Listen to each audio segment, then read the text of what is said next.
I only fill the tub halfway up so you don't have to have her sitting in water. See, she able to stay dry and then it suds on the other side.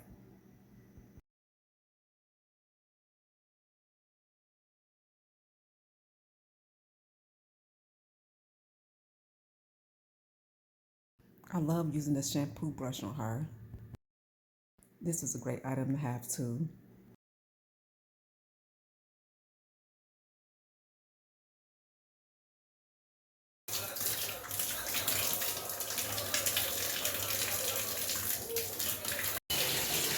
I like to keep the door closed so she won't be shivering. So if your dog shivers when she take a bath, try to close the door. It helps out a lot.